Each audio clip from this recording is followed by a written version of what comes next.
We are here doing reading workshop and writing workshop in 3rd grade. Reading and writing and workshop is crucial to students' development and love of literacy. All the reading and writing they do is authentic, and it helps them become lifelong learners. You can stay there you are until bed tonight.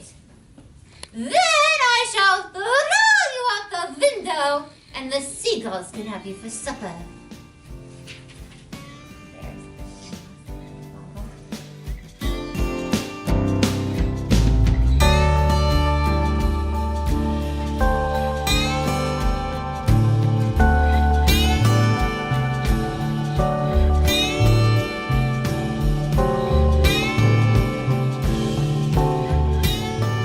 These kids will sit and read for hours and write for hours if we would let them.